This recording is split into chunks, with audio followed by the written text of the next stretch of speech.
फूल को रख दीजिए और दोनों ही हाथ जोड़कर अपनी नई जिंदगी के लिए प्रार्थना कर दीजिए। माँ दुर्गा निराश नहीं करेगी, वो सबकी माँ है और अपने बच्चों का ध्यान अच्छी तरह से रखती है। ये सुनकर वो दोनों ही अपनी जगह पर खड़े हो जाते हैं। एक औरत उसे लड़की की तरफ बढ़ते हुए, यशी जाओ। यशी राठौर एज 23 इयर्स, जिसकी शादी तय हो चुकी है राजन परिवार के बेटे के साथ, जिसका नाम पुण्य राजन एज 26 ईयर। अगर दोनों की बात करें तो दोनों एक दूसरे को कॉलेज से जानते हैं, जहां पर पुण्य यशी का सीनियर था। जहां यशी को पुण्य से प्यार हो गया। यशी का स्वभाव ही पुण्य को बहुत पसंद आया। दोनों में प्यार कब बढ़ गया और शादी के सफर में आ गया, ये इन दोनों को ही पता नहीं चला। वहीं पुण्य यशी के साइड में खड़ा था और यशी चारों तरफ देखते हुए उसे औरत की तरफ देखकर मुंह बनाते हुए, माँ श्री कहाँ पर है? वो अभी तक आई क्यों नहीं? मैंने उसे कहा था जल्दी आ जाए, पर मैडम है जो अभी तक आई नहीं है। ये सुनकर उसे औरत के होठों पर जो मुस्कुराहट थी वो एक पल के लिए गायब हो जाती है। वो साइड में खड़े पुण्य की तरफ देखती है जो मुस्कुरा रहा था, जिसे देखकर वो औरत भी अपने होठों पर एक जबरदस्ती मुस्कुराहट लिए यशी के कंधे पर हाथ रखकर अपनी गहरी आवाज में, बच्चा वो आ जाएगी, तुम जाकर पहले माँ दुर्गा के सामने फूल को रखकर अपनी नई जिंदगी के लिए आशीर्वाद लो।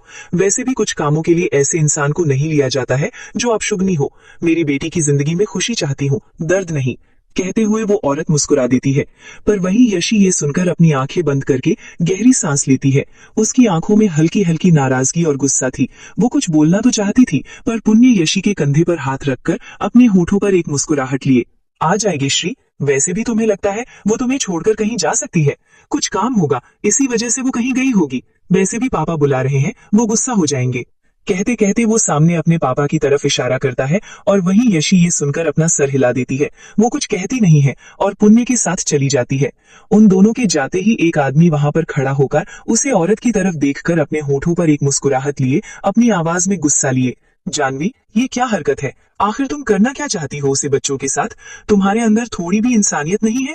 ये सुनकर जानवी जो यशी की माँ है वो उसे आदमी की तरफ देखकर मुस्कुराते हुए, विराज आखिर तुम कहना क्या चाहते हो? और वैसे भी मैं उसे लड़की को अपनी बच्ची के आसपास भी भटकने नहीं दे सकती जिसने अपने माँ बाप को ही खाया है।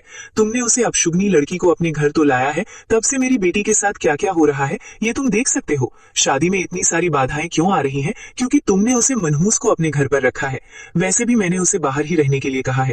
इतनी इंसानियत मेरे अंदर है, अगर इंसानियत ना होती ना तो उसे अपने घर पर भी रखते नहीं देती। बेहतर यही है कि अपने होठों पर मुस्कुराहट लाओ, कुछ देर के बाद आ ही जाएगी, तब बाप और बेटी दोनों ही उसे अपने गले लगा लेना। पता नहीं मेरा पति और बेटी ऐसे कैसे निकल गए। बस भगवान से यही दुआ करूंगी कि मेरा बेटा ना वैसे निकले। अच्छा हुआ कि तुम दोनों की संगत से दूर उसे बाहर भेज दिया मैंने।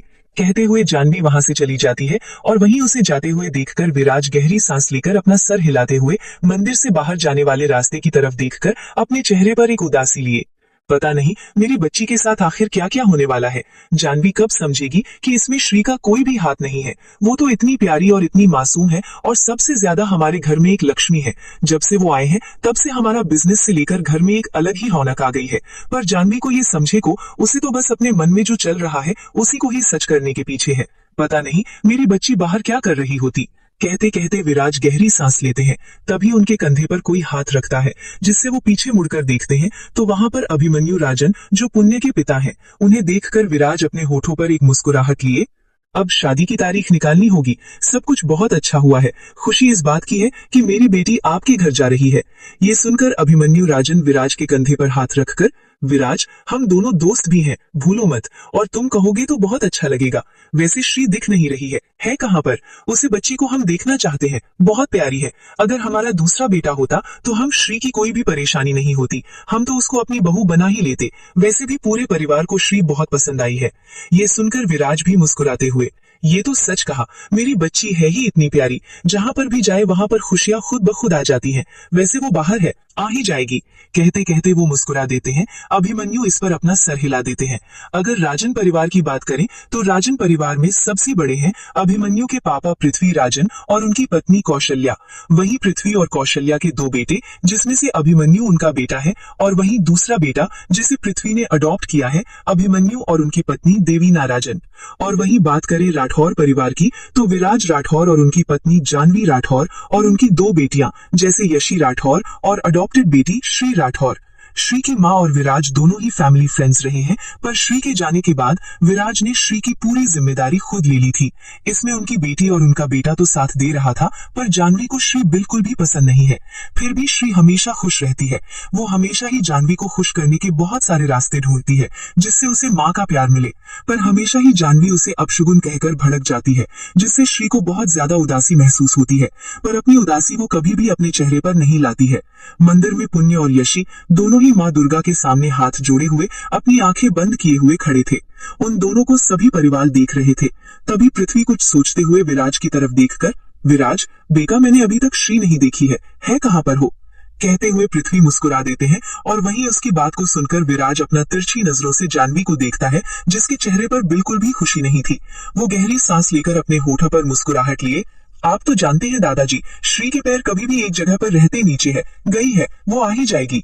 कहते हुए पृथ्वी मुस्कुरा देते हैं और वहीं पृथ्वी की बात को सुनकर विराज अपना सर हिला देता है। वहीं नीचे है मंदिर के बने हुए गार्डन में एक लड़की जिसकी उम्र होगी 20-21 साल, अनारकली सूट पहना हुआ था, दुपट्टा अपनी कमर पर बांधा हुआ था। कुछ बच्चे थे जो करीब 5 से 10 साल की उम्र में होंगे। एक फुटबॉल रखा हुआ था और सब उसे फुटबॉल से खेल रहे थे। कुछ थे जो बच्चों के साथ उसे लड़की को देखकर मुस्कुरा रहे थे, क्योंकि वो बच्ची अपनी उम्र से बहुत कम लग रही थी और खेल तो ऐसे रही थी जैसे वो खुद एक 5-6 साल की बच्ची हो। चेहरे पर इतनी ज्यादा खुशी और चमक जिसे हर कोई देख सकता था, जिसे देखकर सभी अपना सर हिला देते हैं। वहीं वो लड़की खेल ही रही थी, तभी यशी की आवाज वहां पर सुनाई देती है, जो चिल्लाते हुए, श्री छोटी बच्ची, ऊपर मैं तुम्हारा इंतजार कर रही हूँ और तुम हो जो यहाँ पर खेल रही हो। कहते कहते वो श्री मतलब श्रीजा, जिसे सभी प्यार से श्री कहते हैं, उम्र 21 साल है, दिखने में बहुत ज्यादा खूबसूरत। उसकी आंखें गहरी नीली आंखें हैं जो समंदर से भी गहरी हैं। होठों पर मुस्कुराहट, फुला हुआ चेहरा और खास करके उसके दोनों गालों पर पड़ रहा डिंपल। जब भी श्री मुस्कुराती है तब उसके गालों पर डिंपल पड़ जाते हैं। गोरा निकलता चेहरा, खूबसूरती ऐसी, ये हर किसी की नजरें सिर्फ उस पर है और चेहरे पर मिट्टी लगी हुई थी, फिर भी रौनक कम नहीं हो रही थी। यशी वहां पर आ जाती है। वो श्री के चेहरे पर मिट्टी को देखकर अपना सर हिला देती है और अपने हाथों में पड़े हुए रुमाल से श्री के चेहरे को साफ करते हुए, मतलब यहाँ पर भी छोटे बच्चों की तरह तुम कर रही हो? कब तुम बड़ी हो जाओगी? 21 की हो चुकी हो, पर फिर भी मजा ले जो हमारी श्री बड़ी होगी। और ऊपर क्यों नहीं आई? कब से इंतजार कर रही थी, तुम्हारे बारे में हर कोई पूछ रहा था। कहते कहते वो उसके गालों को खींचने लगती है और उसके चेहरे को साफ करती है। श्री पीछे खड़ी जानवी को देखते हैं, जो उसे गुस्से में देख रही थी। फिर गहरी सांस लेकर अपने होठों पर एक मुस्कुराहट लिए, बड़ी मासूमियत में, आने ही वाली थी, पर मैंने सोचा कि मैं यहाँ पर रुक जाती हूँ, वैसे भी वहां पर मेरा क्या काम है। कहते कहते वो अपनी आंखों को इधर उधर करने लगती है, अपनी उंगलियों को आपस में उलझा लेती है और वहीं उसकी बात को सुनकर जैसी उसको गले लगा लेती है। वो धीरे से उसके कानों में, मुझे पता है श्री कि तुम झूठ कह रही हो, इतना ज्यादा झूठ बोलने की जरूरत नहीं है। मैं जानती हूँ ये सब माँ ने कहा होगा, नहीं तो तुम मंदिर में कैसे नहीं आती। जाओ जाकर पंडित जी से आशीर्वाद लो, पापा वहीं पर खड़े तुम्हारा इंतजार कर रहे हैं, माँ की तरफ देखने की कोई जरूरत नहीं है। कहते कहते वो उसे आंखें दिखाने लगती है और वहीं उसकी बात को सुनकर श्री बस अपना सर हिला देती है और वहां से चली जाती है। पर जाते वक्त वो राजन परिवार की तरफ देखकर मुस्कुरा देती है। वहीं पृथ्वी श्री को जाते हुए देख रहे थे, तभी उनकी पत्नी कौशल्या पृथ्वी के कंधे पर हाथ रखकर, क्या हुआ है, आप श्री को ऐसे क्यों देख रहे हैं? बहू तो हो चुकी है हमारी, एक ही है, अब दूसरा बेटा होता तो शायद से हम श्री को भी हमारी बहू बना लेते। कहते कहते कौशल्या मुस्कुरा देती है। वहीं कौशल्या की बात को सुनकर पृथ्वी मुस्कुराते हुए, नहीं, हम तो उसे बच्चों को देख रहे हैं, बहुत प्यारी है, काश अभिमन्यु ने और एक बेटा दे देता तो आज हम श्री को ही बहू बना लेते।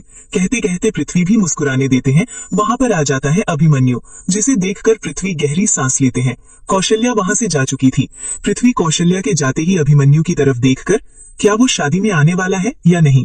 अभिमन्यु इस पर अपना सर नीचे झुकाकर, पापा इस बारे में शादी में आने वाला है या नहीं? अभिमन्यु इस पर अपना सर नीचे झुकाकर, पापा इस बारे में बात नहीं हुई है, अभी तक मेरे यहाँ तक मैंने जितने भी कॉल किए थे उन कॉल का कोई भी जवाब नहीं मिल पा रहा है। कहते कहते वो अपना सर झुका लेता है और वहीं उसकी बात को सुनकर पृथ्वी अपना सर हिलाते हुए, वो जरूर आएगी, आखिर पुण्य उसे बहुत मानता है और पुण्य ही उसे बुलाएगा। तुम उसे कॉल न करो और पुण्य को कहो कि उससे बात करने के लिए। कहते हुए वो वहाँ से चला जाता है और वहीं अभिमन्यु ये सुनकर अपना सर हिलाकर निराशा से वहाँ से चले जाते हैं। वहीं मंदिर के अंदर श्री मंदिर में आ जाती है। वो मंदिर के अंदर जाकर माँ दुर्गा के सामने अपने हाथ जोड़ देती है। पंडित जी जो फूल लेकर आ रहे थे वो श्री को माँ के सामने हाथ जोड़ते हुए देखकर वही माँ के सामने चले जाते हैं। हाथों में फूल और प्रसाद लिए आ जाते हैं श्री के सामने। श्री ने अपनी आंखें खोल रखी थी। पंडित जी श्री की आंखें और उसके माथे की लकीरों को देखने लगते हैं। उनके चेहरे पर जहाँ कुछ नहीं था वहाँ पर एक मुस्कुराहट आ जाती है। वो श्री को देखते हैं जो आशीर्वाद ले रही थी, उनके पैर छू रही थी, जिसे देखकर पंडित जी गहरी सांस लेकर उसे आशीर्वाद देते हैं। श्री अपनी जगह से खड़ी हो जाती है तो पंडित जी उसके हाथों में फूल, प्रसाद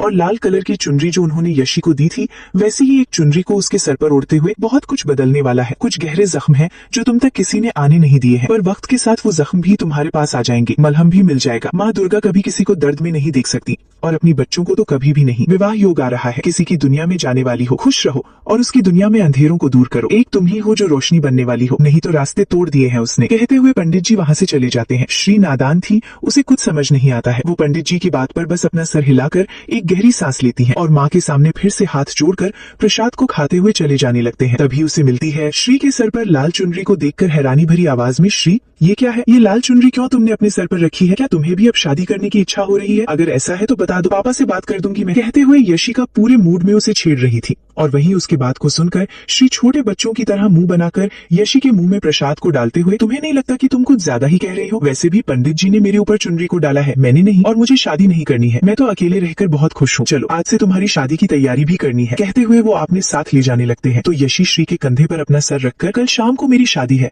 और मैं चली जाऊंगी अपने ससुराल और तुम रहना माँ और पापा की लाडली बनकर। कहते हुए वो उदास होने लगते हैं तो श्री अपनी आंखें छोटी छोटी करके उसे देखते हुए, हो गया तुम्हारा। वैसे भी शादी के बाद कौन सा लड़की पराई हो जाती है, घर तो आना ही होता है और तुम्हारा ससुराल इतना भी दूर नहीं है कि तुम आ ना पाओ। अगर सुबह आ जाओगी तो शाम को चली जाओगी। कहते हुए वो उसे देखकर बस आंख मार देती है और वहीं यसी उसकी बात को सुनकर कुछ कहती नहीं है, वो बस अपना सर हिला देती है। वहीं राजन इंडस्ट्री में पृथ्वी अपने केबिन में थे, अभिमन्यु उनके सामने थे, पुण्य भी दूसरी साइड बैठे हुए थे। तीनों ही सीरियस देख रहे थे। पुण्य परेशान होते हुए पृथ्वी की तरफ देखकर, दादाजी मैंने कॉल तो बात की है पर वो आ ही नहीं रहे हैं। मैंने कॉल भी किया था तो रजत ने कॉल उठाया था, वो कह रहा है कि अंकल नहीं आने वाले हैं। ये सुनकर पृथ्वी अपना सर हिलाकर कुछ सोचते हुए मुस्कुराने लगता है और अभिमन्यु उसे मुस्कुराते हुए देखकर हैरान हो जाता है। वो हैरानी भरी आवाज में, पापा आप ऐसे क्यों मुस्कुरा रहे हैं? सब कुछ ठीक तो है? मतलब आपके दिमाग में चल क्या रहा है? पृथ्वी बस अपना सर हिला देता है। केबिन में एक शख्स जिसने काला कोट पहना हुआ था, उसे देखने से ऐसा लग रहा था कि वो लॉयर है। उसे देखकर पृथ्वी मुस्कुराने लगता है। वो लॉयर अपना सर झुकाकर उसके सामने फाइल को आगे करता है। फाइल को पढ़ने के बाद उसे फाइल को अभिमन्यु और पुण्य के सामने करके अब वो ना चाहते हुए भी यहाँ पर आएगी और कहते हुए पृथ्वी मुस्कुराने लगते हैं। और वही पृथ्वी की बात का मतलब समझकर अभिमन्यु हैरानी के साथ, पापा वो नहीं करेगा, आप जानते हैं उसे नफरत है इस सब से और हम कैसे उसके लिए किसी को ढूंढ सकते हैं? मतलब मुझे कुछ समझ नहीं आ रहा है, हम क्या करें? कहते कहते अभिमन्यु परेशान होने लगता है और वहीं अभिमन्यु की बात को सुनकर पृथ्वी अपनी जगह पर खड़े होकर, कुछ चीजें ना चाहते हुए भी हमें हमारी जिंदगी में लानी पड़ती है। अभिमन्यु गलती किसी और की है और भुगत कोई और रहा है। किसी न किसी को तो अंधेरे से बाहर लाना ही होगा। उसे मेरे दोस्त की बेटी है, मैंने सोचा है उसके साथ उसकी शादी करवा दूं और मुझे नहीं लगता इससे किसी को भी कोई प्रॉब्लम है। कहते हुए वो पुण्य की तरफ देखकर अपनी गहरी आवाज में, बुलाओ उसे, कहो अगर इसमें दिलचस्पी है तो आ जाए। और यकीन के साथ मैं कह सकता हूँ कि वो जरूर आएगी, आखिर बरसों की मेहनत ऐसे कैसे वो जाने दे सकता है। कहते हुए वो वहाँ से चला जाता है। पृथ्वी के जाते ही पुण्य अपनी आंखें बड़ी बड़ी करके उन पेपर्स को देखकर हैरानी भरी आवाज में अभिमन्यु से, पापा मैं सोच भी नहीं सकता कि दादाजी इस लेवल तक भी सोच सकते हैं। मैंने सोचा नहीं था कि दादाजी ये भी कर लेंगे। मतलब अब तो किसी भी हाल में अंकल यहाँ पर आना ही होगा। पर मैं इस बात से बहुत ज्यादा दुखी हूँ कि उनकी शादी अगर किसी के साथ हो गई तो क्या होगा। मुझे तो उस लड़की के लिए बहुत बुरा लगा है। कहते हुए पुण्य गहरी सांस लेता है तो वहीं पुण्य की बात सुनकर अभिमन्यु अपनी जगह पर खड़े होकर, पापा का दिमाग ऐसा ही नहीं है, वो बहुत कुछ सोच सकते हैं, पर तुम्हारा चाचा तो उससे ज्यादा खतरनाक है। तुम जानते हो कम उम्र में उसने क्या क्या हासिल किया है। मुझे लगा था कि वो शादी में आएगा, पर यहाँ पर तो पापा ने पूरी फैमिली बनाने का डिसीजन ले लिया है। तुम्हें जो काम दिया है वो करो, कल सुबह तक वो हमें यहाँ पर चाहिए। कहते हुए वो वहाँ से चला जाता है और वहीं पुण्य अपने पापा की बात को सुनकर अपना सर हिला देता है। वो गहरी सांस लेकर अपना मोबाइल लिए किसी को कॉल लगाता है। सामने से कॉल उठा लेता है तो पुण्य अपनी शांत आवाज में, रजत मैं तुम्हें कुछ डॉक्यूमेंट सेंड कर रहा हूँ, तुम हो अंकल और याद से बहुत जरूरी है, क्या पता उनका डिसीजन चेंज हो जाए। कहते कहते वो कॉल को कट करके डॉक्यूमेंट्स के फोटोज निकालकर उसे सेंड करता है और लॉयर के साथ वहाँ से चला जाता है। वहीं दूसरी तरफ आइलैंड, एक रूम, चारों तरफ अंधेरा था। एक शख्स चेयर पर बैठा हुआ था। इस समय उसके चेहरे पर कोई एक्सप्रेशन नहीं थे। वो लैपटॉप की स्क्रीन पर देख रहा था। हल्की हल्की लाल रोशनी वहाँ पर आ रही थी जो उस कमरे को बहुत ही ज्यादा डरावनी बना रही थी। तभी एक आदमी वहाँ पर अपना सर झुकाकर आ जाता है। उसके चेहरे पर पसीना था, उसने अपना सर नीचे झुका लिया था। वो शख्स उस आदमी की तरफ न देखकर लैपटॉप की तरफ देखकर अपनी ठंडी आवाज में, रजत मुझे नहीं पता था कि तुम्हारी जबान आजकल काम नहीं करने लगे है, लगता है तुम्हें सर्जरी की जरूरत है, मेरे पास बहुत सारे स्पेशलिस्ट हैं तुम्हारी सर्जरी कर सके। ये आवाज इतनी ज्यादा ठंडी और उस शांति में इतनी ज्यादा भयानक थी कि रजत के हाथ पैर कांपने लगे थे। उसके चेहरे पर ठंडा पसीना आ चुका था। वो अपने हाथों में लाए हुए आईपैड को उस शख्स के सामने करके अपनी शांत आवाज में, छोटे बॉस ये पेपर्स हमें भेजे हैं कहते हुए रजत अपने होठों को भींच लेता है और अपने हाथों की मुट्ठियां बना लेता है। उसके चेहरे पर पसीना पसीना था। उसके अंदर इतनी हिम्मत नहीं थी कि वो सामने वाले शख्स के चेहरे की तरफ देखे। वहीं वो शख्स जिसकी आंखें हल्के हल्के ब्राउन पर आंखों में एक खतरनाक ऑरा था, जिसे देखकर कोई भी अपनी आंखें उसे आंखों में डालने की हिम्मत नहीं रख सकता था। वहीं वो शख्स रजत के हाथों से आईपैड को लेकर डॉक्यूमेंट को पढ़ने लगता है। रजत को उस शख्स की हंसी सुनाई देती है जिससे उसके दिल की धड़कनें बढ़ने लगती है। वो शख्स हंसते हुए टेबल पर उस आईपैड को रख देता है। वो बड़ी अजीब तरह से मुस्कुराते हुए, मैं जानता था कोई ना कोई रास्ता तो निकाल लेंगे, इस बार ये सोचा है। मुझे नहीं पता था कि ये पेपर्स बनाए गए हैं रजत, मैंने कहा था कि हर एक डॉक्यूमेंट्स मेरे सामने होने चाहिए। तो फिर ये डॉक्यूमेंट क्यों नहीं मुझे मिले? किसके पास थी ये डॉक्यूमेंट? हर एक इन्फॉर्मेशन निकालो और हाँ, कल इंडिया जाने की तैयारी करो। कहते हुए वो अपनी आंखें बंद करके गहरी सांस लेता है और गुनगुनाने लगता है। और वहीं रजत, जो उस शख्स की बात सुनकर हैरान था, वो बस अपना सर हिला देता है और वहाँ से चला जाता है। और वहीं वो शख्स अपनी आंखें बंद करके मुस्कुराने लगता है। इंडिया, शादी का दिन। श्री इस समय राठौर पैलेस में थी। तभी विराज और जानवी दोनों ही वहाँ पर आ जाते हैं। जानवी के होठों पर मुस्कुराहट थी, पर श्री को देखकर उसके चेहरे की मुस्कुराहट हो जाती है। तब तक वहाँ पर यशी भी आ जाती है। विराज श्री की तरफ देखकर उसके कंधे पर हाथ रखकर, बच्चा, ड्राइवर के साथ जाना और वहाँ पर हल्दी लेकर आ जाना, और हाँ, हमने कार में कुछ सामान रखा है, वो तुम दादी के पास दे देना। जानवी विराज की तरफ देखकर गुस्से भरी आवाज में, ये क्या है विराज, तुम ठीक तो हो? हल्दी शगुन होता है और तुम इस अपशगुनी को हल्दी लाने के लिए भेज रहे हो, क्यों इसे भेज रहे हो तुम? श्री ये सुनकर पूरी तरह से उदास हो जाती है। जानवी के मुंह से जब भी ये सुनती है, उसके दिल में खंजर की तरह वो शब्द काम करते हैं। उसका चेहरा जहाँ पर मुस्कुराहट थी, वहाँ पर उदासी हो जाती है, और वहीं उसके चेहरे की उदासी बिल्कुल भी यशी और न ही विराज को पसंद आ जाते हैं। यशी श्री के कंधे पर हाथ रख देती है, तो वहीं विराज जानवी की तरफ देखकर गुस्से भरी आवाज में, आज तो खुद को बदलो, बच्चों की शादी है और तुम जाओगी राठौर परिवार, भूलो न यहाँ पर हर तरफ काम है, वो कौन करेगा? तुम जानती हो रस्में है और हमें आधे घंटे के बाद रस्मों में बैठना है। तुम क्या चाहती हो वो रस्में रह जाए और बच्ची क्या आधी ही शादी होकर उसे भेज दे, और हल्दी हम तभी लगाएंगे ना जब वो रस्म खत्म होगी। कहते हुए विराज गुस्सा हो जाते हैं और वहीं विराज की बात को सुनकर जानवी कुछ न कहकर वहाँ से चली जाती है। यशी उसके कंधे पर हाथ रखकर उसके चेहरे को अपने हाथों से सहलाते हुए, यशी तुम जानती हो ना, मन बुरी नहीं है, बस उनकी जबान थोड़ी सी कड़वी है, तुम उनकी बातों पर बिल्कुल भी ध्यान मत दो और मेरे ससुराल जाओ और वहाँ पर ये भी पता करो कि तुम्हारे जीजा तैयार हो रहे हैं कि नहीं, और हाँ, जल्दी आ जाना। कहते हुए यशी मुस्कुराने लगती है। वहीं श्री अपने होठों पर बस एक मुस्कुराहट लाती है। चेहरे पर उदासी थी और ये यशी देख सकती थी, पर वो कुछ नहीं कर सकती थी। वो जानती थी अपनी माँ को। और वहीं विराज जानवी से बात करने के बाद श्री के पास आ जाते हैं। वो उसके गालों को अपनी दोनों हाथों में पकड़कर बड़े प्यार से, बच्चा, माँ का बुरा मत मानना, वो बस ऐसे ही है, तुम तो जानती हो ना जानवी कैसी है, तुम सब पर ज्यादा ध्यान मत दो और राजन पैलेस में चले जाओ, अगर कुछ हो तो मुझे कॉल कर देना, नहीं तो यशी है उसे कॉल कर देना। कहते कहते वो उसके बालों को सहलाकर वहाँ से चले जाते हैं और वहीं यशी को एक सर्वेंट बुलाता है तो वो वहाँ से चली जाती है। श्री एक गहरी सांस लेती है और पैलेस को देखते हैं और वहाँ से वो चली जाती है और वहाँ से वो चली जाती है राजन पैलेस में। राजन पैलेस के गेट के सामने खड़ी हो जाती है एक कार और उसमें से आती है श्री, जिसने येलो कलर का अनारकली सूट पहना हुआ था। वो पैलेस को देखकर गहरी सांस लेती है और अपने साथ जो ड्राइवर था उसके साथ अंदर चली जाती है। कौशल्या, तुम जानती हो वो कैसा है, शादी से नफरत है उसे, भरोसा नहीं करता है इस सब पर, और अगर हम उसे यहाँ पर बुलाएं और कुछ दिनों के बाद शादी की बात कर ले तो वो शादी बिल्कुल भी नहीं करेगा। मैं चाहता हूँ पुण्य के साथ उसकी भी शादी हो जाए, और वैसे भी कुशल को कोई भी आपत्ति नहीं है इससे, और न ही अविका को इससे कोई तकलीफ है। ये सुनकर कौशल्या कुछ नहीं रहती हैं, वो बस अपना सर हिला देती हैं। तभी वहां पर आ जाती हैं देवीना। कौशल्या देवीना के साथ चली जाती हैं। वहीं अभिमन्यु भी वहां पर आ जाता है, जिसके बाद पृथ्वी भी उसके साथ चले जाते हैं स्टडी रूम में। राजन पैलेस के गेट के सामने खड़ी हो जाती है एक कार और उसमें से आती है श्री, जिसने येलो कलर का अनारकली सूट पहना हुआ था। वो पैलेस को देखकर गहरी सांस लेती हैं और अपने साथ जो ड्राइवर था उसके साथ अंदर चली जाती हैं। उसके हाथों में इस समय कुछ सामान था जिसे वो देख रहे थे। वो अपनी नजर उन सामानों पर रख रहे थे। इसकी वजह से उसने सामने से कोई आ रहा है उसका ध्यान नहीं दिया था। वो वैसे ही देखते देखते राजन पैलेस के अंदर आ जाती हैं और जैसे ही राजन पैलेस के दरवाजे से अपना पहला कदम अंदर डालती हैं और दूसरा कदम जैसे है आगे बढ़ते हैं, तभी कोई आ जाता है जिससे उसका बैलेंस गिर जाता है, सामान नीचे गिर जाता है और वो खुद भी नीचे गिर जाती है, क्योंकि सामने एक पहाड़ जैसी पीठ उसके सामने थी। ब्लैक कलर का बिजनेस सूट पहना हुआ था और पीछे से कोई भी कह सकता था कि वो बहुत ज्यादा हैंडसम होगा, क्योंकि उसकी पीठ इतनी ज्यादा परफेक्ट और वो ब्लैक कलर का बिजनेस सूट बहुत ज्यादा अट्रैक्टिव लग रहा था। श्री तो जमीन पर गिर चुकी थी। किस्मत अच्छी थी कि नीचे कारपेट था, जिसकी वजह से उसे कुछ लगी तो नहीं, पर हाँ सामान नीचे गिरने की वजह से वो बिखर चुका था, जिसे देखकर वो बच्चों की तरह मुंह बनाकर अपनी रोने वाली आवाज में, ये क्या हो गया, अब तो मुझे आंटी बिल्कुल भी नहीं छोड़ेगी। उन्होंने कहा था ये सामान सही सलामत जाना चाहिए और मैंने तो आते ही सामानों को गिरा दिया, और मेरा क्या होगा। कहते कहते वो लगभग रोने वाली सूरत बनने लगती है। चेहरे पर उदासी आ जाती है उसके। चेहरा परेशानी में भर चुकी थी और वो अपनी नीली आंखों को बड़ी बड़ी करके सामने देखने लगती है।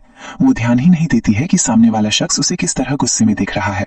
वो शख्स जो अपनी ब्राउन आंखों को ठंडा करके सामने गिरी हुई लड़की को देखकर अपने गुस्से भरी आवाज में, तुम्हारी आंखें हैं या ये बस शो ऑफ के लिए रखा है तुमने, ध्यान कहाँ पर है तुम्हारा। सामने वाले की गुस्से भरी आवाज सुनकर श्री की दिल की धड़कन बढ़ने लगती है। उसका चेहरा इस समय नीचे झुका हुआ था। वो अपनी नीली आंखें बड़ी बड़ी करके अपना सर जैसे ही ऊपर करती है तो उसके सामने हैंडसम सा चेहरा जो बहुत ज्यादा गुस्से में देख रहा था, जिसे देखकर श्री की दिल की धड़कन बढ़ने लगती है। वो उसे देखने लगती है जो गहरी नजरों से उसे ही देख रहा था। वो श्री को ऊपर से नीचे तक देखने लगता है। उसके चेहरे पर कोई भी एक्सप्रेशन नहीं थे, यहाँ तक कि उसके चेहरे से यह पता लगाना नामुमकिन था कि आखिर वो क्या सोच रहा है। श्री को ऊपर से नीचे तक देखा है।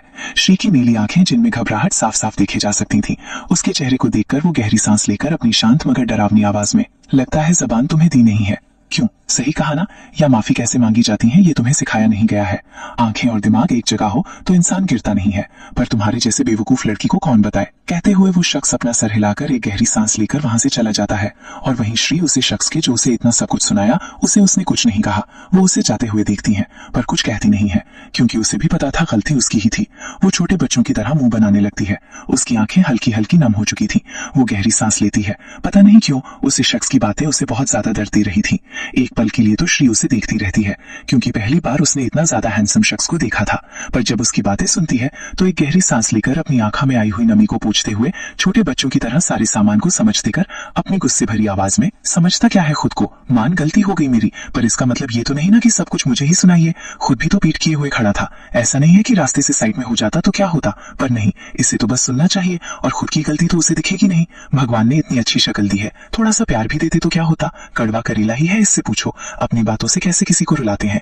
भगवान करे ये कड़वा करेला फिर से न मुझे टकराए। इतनी डरावनी आंखें भी तो है इसकी, कैसे देख रहा था जैसे अभी ज्वालामुखी की तरह फट जाएगा। कहते हुए श्री अपने सर पर मारती है और एक गहरी सांस लेकर अपना सर हिला देती है और वहां से चली जाती है। पैलेस के अंदर वो जैसे ही अंदर आती है तो उसे सोफे पर पृथ्वी और अभिमन्यु बैठे हुए मिलते हैं। उन दोनों को देखकर श्री उन दोनों के ही पैर छूती है। पृथ्वी और अभिमन्यु श्री को देखकर मुस्कुराने लगते हैं। पृथ्वी श्री की तरफ देखकर अपनी शांत आवाज में, बच्चा तुम यहाँ पर। पृथ्वी की बात को सुनकर श्री अपना घर हिलाते हुए, वो दादाजी हल्दी लानी थी ना, इसी वजह से मैं यहाँ पर आई हूँ। कहते कहते वो अपनी नीली आंखें बड़ी बड़ी करके बड़ी मासूम से देखने लगती है। तो वहीं पृथ्वी ये सुनकर अपना सर हिलाते हुए अभिमन्यु से, अभिमन्यु तुम जल्दी से कौशल्या और देवीना को बुलाओ, बच्चे हल्दी लेने के लिए आई है और पुण्य को हल्दी लगी कि नहीं देखो जरा। अभिमन्यु ये सुनकर अपना सर हिला देता है और फिर वहां से चला जाता है। और वहीं पृथ्वी श्री को बैठने का कहकर खुद भी एक कॉल को अटेंड करने के लिए चला जाता है। श्री बैठे बैठे चारों तरफ देख रही थी। उसे समझ नहीं आ रहा था कि वो क्या करे। उसे लगा था कि पुण्य की हल्दी लग चुकी होगी, पर अभी तक तो कुछ दिख नहीं रहा था उसे। तभी वहां पर कौशल्या आ जाती है। वो श्री की तरफ देखने लगती है। कौशल्या को देखते ही श्री अपनी जगह पर खड़ी हो जाती है। वहीं कौशल्या श्री के पास आकर उसके बालों पर हाथ फिराते हुए, अच्छा हुआ बच्चा तुम आ गई, अपने जीजू को भी हल्दी लगा लेना, वो अभी हल्दी की रस्म शुरू करनी है। पंडित जी हमारे आए नहीं है, वो भी 5 मिनट में आ ही जाएंगे, तब तक तुम हमारे साथ ब्रेकफास्ट कर लो। कहते हुए वो मुस्कुराने लगती है। श्री तो ना कहना चाहती थी, पर दादी जी के इतने प्यार से कहने की वजह से वो बस अपना सर हिला देती हैं। और वहीं कौशल्या श्री को अपने साथ ले जाने लगते हैं। दोनों ही बैठे बातें करने लगते हैं। तब तक एक एक करके परिवार के हर एक सदस्य वहां पर आने लगता है। श्री चारों तरफ देखने लगती है, फिर अपने मन में, कड़वा करेला नहीं दिख रहा है, आखिर वो है कौन और कैसे किसी से ऐसी बात कर सकता है। चल छोड़ दे श्री, वैसे भी शादी है और मैं क्यों पागल के बारे में सोच रही हूँ। खुद से ही बातें करके श्री छोटे बच्चों की तरह अपना सर हिलाकर एक गहरी सांस लेती है। वहीं पृथ्वी भी डाइनिंग टेबल पर आ चुके थे। वो अपनी चेयर पर बैठ जाते हैं। पृथ्वी चारों तरफ देखकर एक चेयर जो श्री की साइड की खाली थी उसे देखकर अभिमन्यु की तरफ देखने लगते हैं। अभिमन्यु अपना सर हिलाते हुए, सुबह बात हुई थी, वो आ गया है, फिलहाल वो अपने रूम में फ्रेश हो रहा है। ये सुनकर कौशल्या हैरानी भरी आवाज में, क्या हृदय आ गया है। अभिमन्यु मुस्कुराते हुए अपना सर हिला देते हैं। तो कौशल्या अपनी आंखों में चमक लिए, है भगवान, मैं सोच भी नहीं सकती मेरा बच्चा आ गया है। भगवान का लाख लाख शुक्र है कि मेरा बच्चा फिर से मेरे घर में आ गया है, नहीं तो मुझे लगा था कि उसका चेहरा मुझे देखने को नहीं मिलेगा। जल्दी से आ जाए, बरसों से ये आंखें तरस रही हैं अपने बच्चों का चेहरा देखने के लिए। कहते कहते कौशल्या की आंखें नम हो जाती हैं और वहीं श्री को कुछ समझ नहीं आता है। वो कौशल्या को देखने लगती है। कौशल्या की बातों से ऐसा लग रहा था जैसे कौशल्या का कोई बेटा है और उसे जहां तक पता है तो राजन परिवार का सिर्फ एक ही बेटा है। दूसरे बेटे के बारे में उसने कुछ पता ही नहीं था। तब तक वहां पर पुण्य आ जाता है। वो श्री को देखकर मुस्कुराते हुए, क्या बात है साली साहिबा, आज शादी के दिन ब्रेकफास्ट हमारे साथ, ये तो अच्छा है। ये सुनकर श्री बस मुस्कुरा देती है और वहीं श्री के ऐसे मुस्कुराते हुए देखकर पुण्य वैसे ही अपने होठों पर मुस्कुराहट लिए, साली साहिबा आप जैसे चाहे वैसे ब्रेकफास्ट कर सकती हैं। आखिर आपके की जाए कहीं तो घर है और कुछ घंटे के बाद आपकी बहन का हो जाएगा और फिर आपका भी हो जाएगा। आखिर साली आधी घर वाली होती है। कहते कहते वो हंसने लगता है और वहीं उसकी बात को सुनकर श्री अपना सर नीचे झुका लेती है। उसे बहुत अजीब सा लग रहा था। पुण्य श्री को देखता है, फिर एक गहरी सांस लेकर ब्रेकफास्ट करने लगता है। वहीं देवीना पुण्य की तरफ देखकर कुछ सोचते हुए, जल्दी से अपना ब्रेकफास्ट कंप्लीट करो, तुम्हें हल्दी लगानी है। पंडित जी अभी कुछ वक्त में आ ही जाएंगे, बच्चे को भी तो तुम्हारी झूठी हल्दी देनी है। ये सुनकर पुण्य अपना सर हिला देता है। कुछ देर के बाद वहां पर किसी के आने की आहट सुनाई देती है। श्री जो ब्रेकफास्ट कर रही थी, इस समय उसे बहुत ज्यादा अजीब लग रहा था ऐसे राजन परिवार के साथ ब्रेकफास्ट करने में। ऐसा नहीं था कि वो डिनर के वक्त कभी भी राजन परिवार में नहीं आई है। वो बहुत बार राजन परिवार में आई है, पर वो अपनी फैमिली के साथ आई है। ऐसे अकेले उसने कभी भी ब्रेकफास्ट नहीं किया है। उसे अजीब तो लग रहा था। कोई गहरी सांस लेकर अपना सर नीचे झुकाकर ब्रेकफास्ट कर रही थी। उसने अपना सर नीचे झुका रखा था और पूरा राजन परिवार कुछ न कुछ बातें कर रहा था। और वहीं कदमों की आवाज को सुनकर पूरा राजन परिवार उसी तरफ देखने लगता है। सभी के चेहरे पर मुस्कुराहट थी, शिवाय श्री जो अपना सर नीचे झुकाकर ब्रेकफास्ट कर रही थी। उसने ध्यान ही नहीं दिया कि कोई वहां पर आ चुका है और उसकी नजर सिर्फ और सिर्फ श्री पर ही है। और वहीं श्री को कुछ अजीब सा महसूस तो हो रहा था और इग्नोर करके वो ब्रेकफास्ट किए जा रही थी। तभी पृथ्वी की आवाज उसे सुनाई देती है। पृथ्वी सामने वाले शख्स की तरफ देखकर, हृदय कितने साल हो गए पर अब भी तुम वैसे के वैसे हो। सोचा नहीं था कि तुम यहाँ पर आओगे। जी हाँ, ये हृदय राजन है, एरोगेंट, सेल्फिश और इमोशनल लेस, जिस किसी के भी इमोशन से कोई भी फर्क नहीं पड़ता है।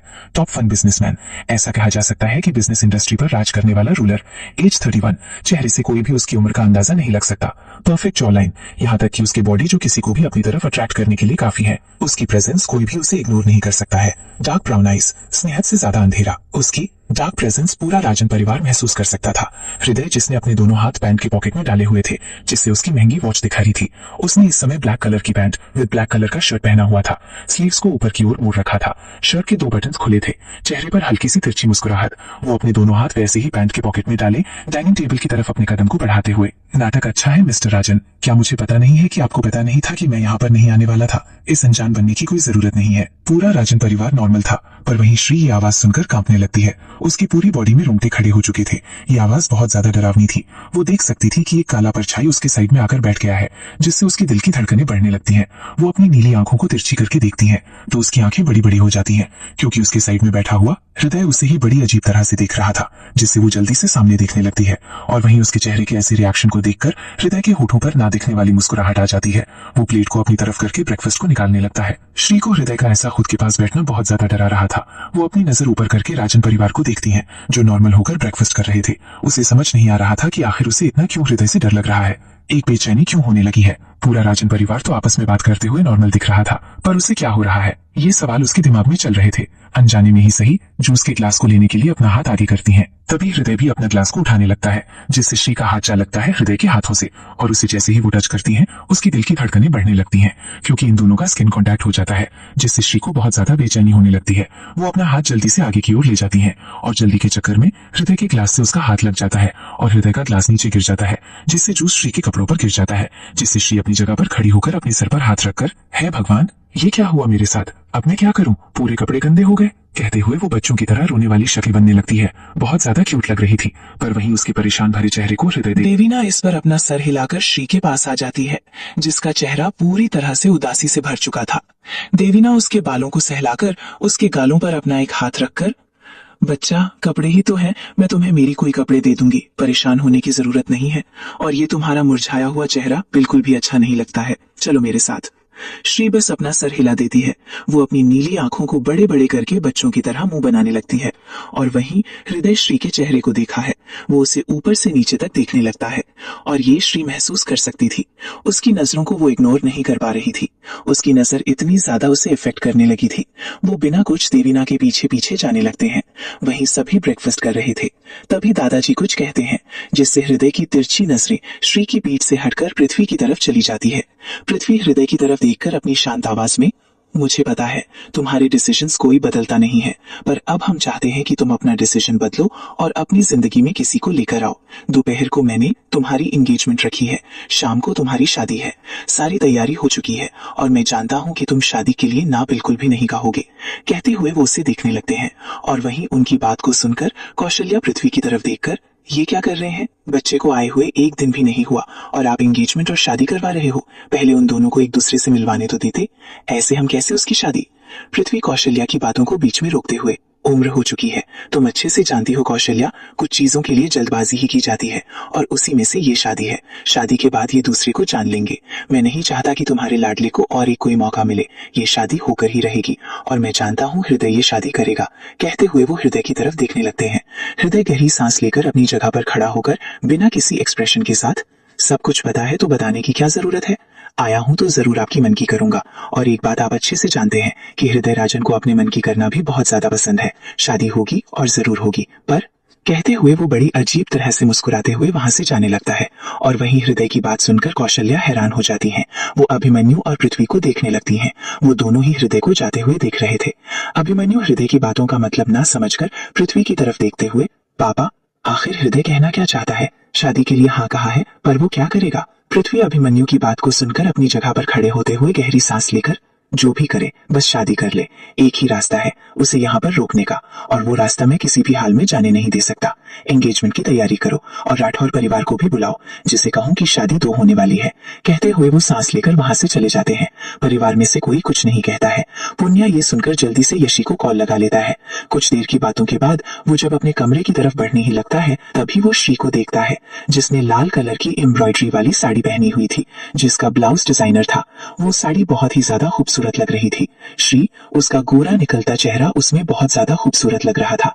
वो तो सोचकर श्री के पास आकर मुस्कुराते हुए, साली साहिबा, कुछ भी कहो, साड़ी पर बहुत ज्यादा खूबसूरत लगते हैं। ये सुनकर श्री, जो अपनी साड़ी को संभाल रही थी, वो पुण्या की बात को सुनकर उसकी तरफ देखने लगती हैं।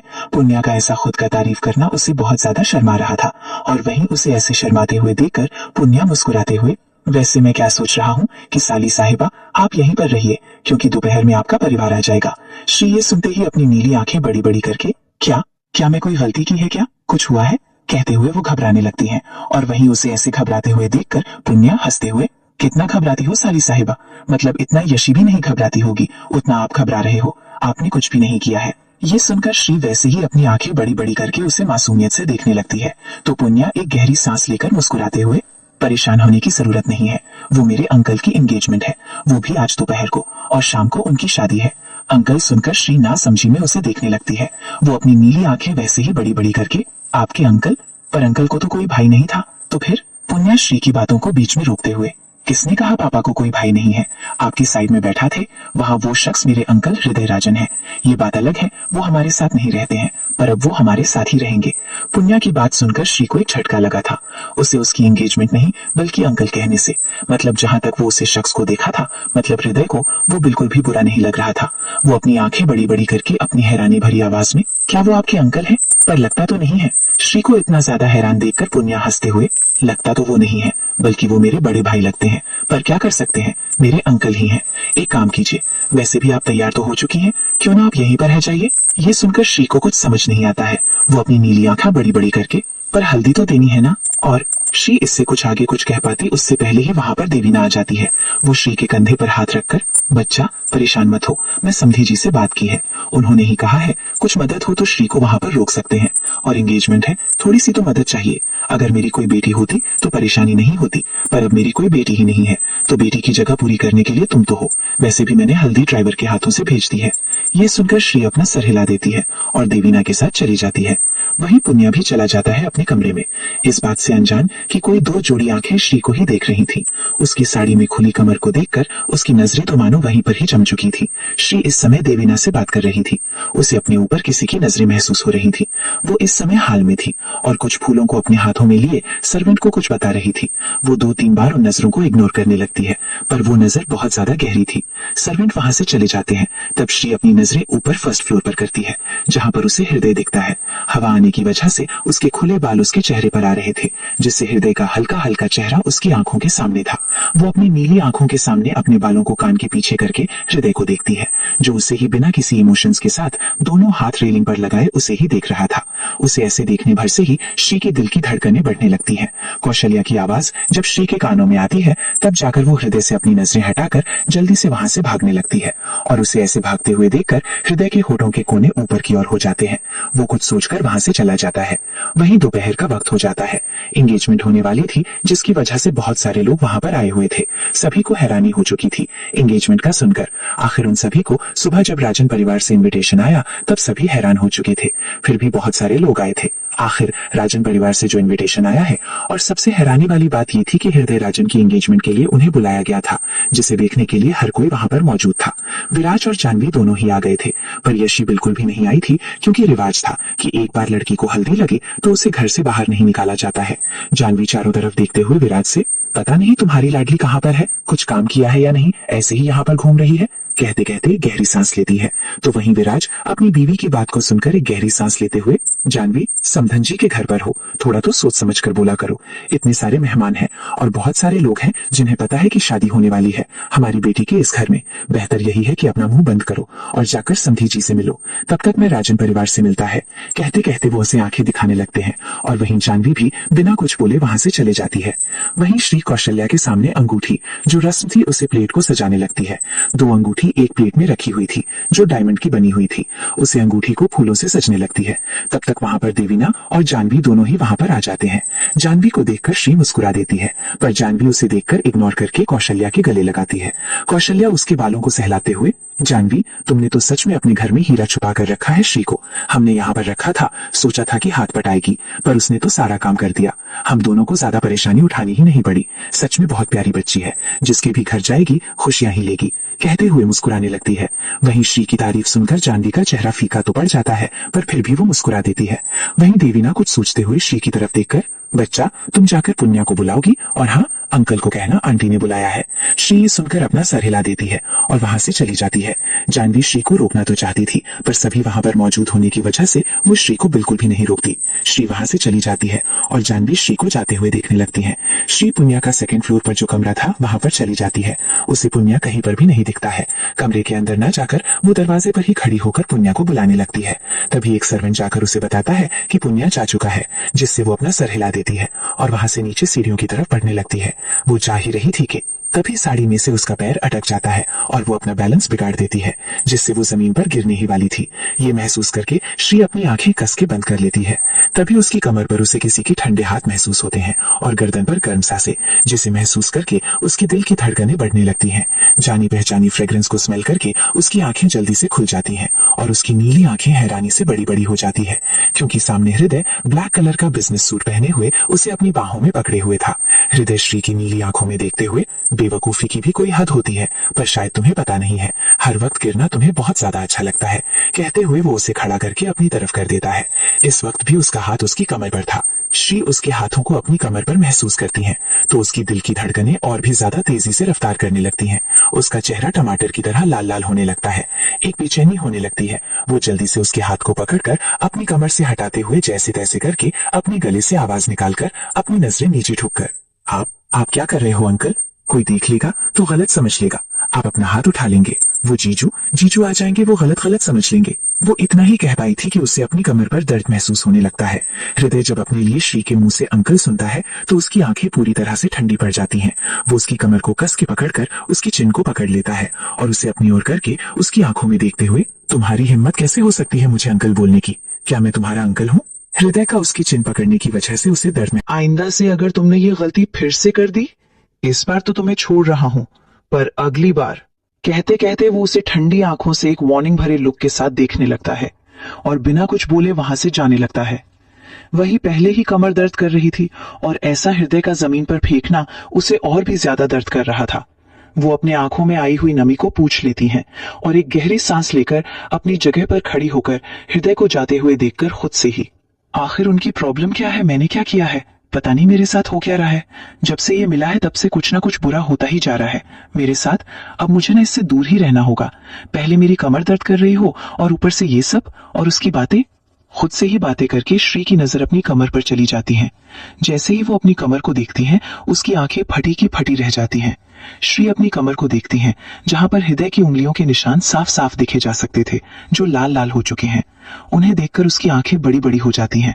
वो अपनी एक उंगली से अपनी कमर छूती है तो उसे बहुत ज्यादा दर्द महसूस होने लगता है। वो अपनी आंखें बंद करके गहरी सांस लेती है। उसकी आंखें सच में भर चुकी थी। वो जल्दी से देवना के कमरे में चली जाती है और वहां पर खुद की कमर पर पानी डालकर अच्छे से साफ करने लगती है और अपने पल्लू को कमर से लगाकर उंगलियों के जो निशान थे उन्हें छुपाने लगती है। पर पल्लू एक साइड होने की वजह से कमर पर उसके उंगलियों के निशान दिख रहे थे, तो वो कुछ सोचकर फाउंडेशन वहां पर लगाती है। उसे दर्द तो हो रहा था पर वो क्या कर सकती थी। वो जैसे तैसे खुद को संभाले हुए गहरी सांस लेकर पल्लू को सही करके सीढ़ियों से नीचे आ रही थी। श्री अपने पल्लू को जैसे तैसे संभाल कर नीचे आ रही थी। तभी उसकी नजर सामने खड़े हृदय पर चली जाती है, जो उसको ही देख रहा था। उसकी नजरों को अपने ऊपर महसूस करके उसे बेचैनी होने लगती है और जो अभी अभी हुआ उसे याद करके उसे बहुत ज्यादा उदासी होने लगती है। वो भी नजरें उससे फेर कर पल्लू को संभाले हुए जैसे तैसे करके सीढ़ियों से नीचे आकर देवना की तरफ बढ़ने लगती है। श्री को अपने ऊपर से नजरें फेरते हुए हृदय देखा है। चेहरे पर कोई भी एक्सप्रेशन नहीं थे। उसे देखकर अपना कर न करे गहरी सांस लेता है। उसकी नजर श्री की कमर पर थी। पल्लू हवाओं से ऊपर की ओर जा रहा था, जिससे उसकी कमर दिख रही थी। हृदय अपनी नजरें चारों तरफ करता है, फिर सामने पृथ्वी की तरफ देखकर बात करने लगता है। पृथ्वी हृदय की तरफ देखकर मुस्कुराते हुए, इस बात की खुशी है कि तुम शादी के लिए तैयार हो गए हो।